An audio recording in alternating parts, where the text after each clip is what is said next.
কাজটা করলো। আর আমাদের একটাই দাবি, বিল সার্জন আগে ছিল আনোয়ার হোসেন, সেখন 1 বছরের কাজ করি 1 বছরের বিল পাইছি।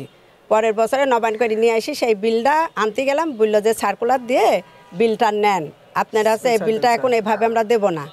তা আমি আবার গেলাম আনোয়ার স্যারের কাছে, মানে আমি মহাখালী গেছিলাম বেতন আনতে, তো বললো যে নবায়নের পর এটা হবে না, নবায়ন ঠিকই করেছেন কিন্তু এটার আবার আপনি সার্কুলার দিয়ে টেন্ডারে যেতে হবে।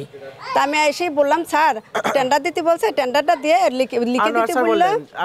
হ্যাঁ, আনোয়ার স্যার বলে দিয়েছে যে কি ওই সচিব বলে দিল যে আপনার আনোয়ার স্যারে বলবেন যে আপনি সার্কুলারটা দিয়ে লিখে দিবে যে চলমান কাজ সিএসআর ইন্ডাস্ট্রি পাবে, চলমান কাজ সিএসআর ইন্ডাস্ট্রিকে পক্ষে দিয়ে দিলাম, তাহলে বেতন আপনি 2 বছরের পাবেন। এই কথা বললে আমাকে পাঠালে পরে এসে বললাম, বলে দিচ্ছি করি, সেটা সার্কুলার দিল না। পরে আমি ফের গেছি, যাই সেই সচিবের দিয়ে ফোনও দিয়ে আইসি, বলে ঠিক আছে বিষয়টা আমি দেখছি। দেখার পরে এই আজকাল এই তালবাহানা করতে করতে এই এত দূর নিয়ে আসে। 2 বছরের বেতন আমি পাইনি, আমার ওই নবায়নে উল্লেখ করা আছে। আর সেইটা এইবার নিয়ে আসে, নিয়ে আসার পর আকুল উদ্দিন মানে অন্য লোকে বেশি দিবে, অন্য লোকের কাছে দিয়ে থুই যাচ্ছে। আর আমার অগ্রাধিকার কিন্তু আমার, আমি যদি এই কাজটা না পাই তাহলে তো আমি বেতন পাবো না। তাহলে পরে সেই কাজ আমাকে কিন্তু দিবি। তারপরে কি করি যে এই কাজটা করলো, তো তারপরে উনি ডিমোশন হয়ে গেছে। মঙ্গলবারে মিটিং করেছে, বুধবারে চলে গেছে ওই আকুল উদ্দিন। তাহলে কিভাবে দিলে? আর বোর্ডার নোটিশে দেখাইলো না, কারুক ডাকলো না, এটি কিভাবে প্রকাশ হলো? সব গোপনে করেছে।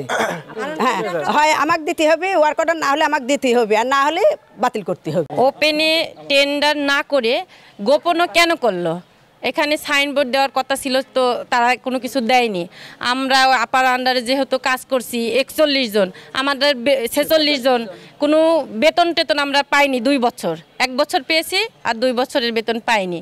কিন্তু আবার যারা হয়েছে আমাদের করছে, আমরা তো বেতন না পেলে আমরা কি খাবো? আমাদের সামনে যে রোজা রমজান মাস, আমরা কষ্ট করে কাজ করেছি, অথচ আমরা কোনো লাভ পাই নাই, বেতনও আমরা পাচ্ছি না। তাই আমাদের এই দাবিটা যদি না মানে তাহলে আমরা কিন্তু কেস করব, এবং আমাদের এই দাবিটা কুষ্টাতে যদি না মানে আমরা ঢাকায় যাব।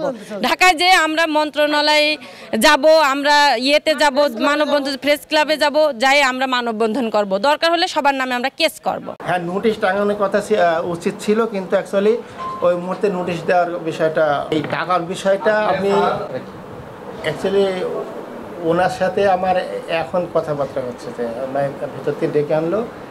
আগে ওনার সাথে আমার কোনো কথা হয়নি, এবং আমি চিনিও না। আমি কি সমস্যা হয়েছে আমি বলতে পারবো না।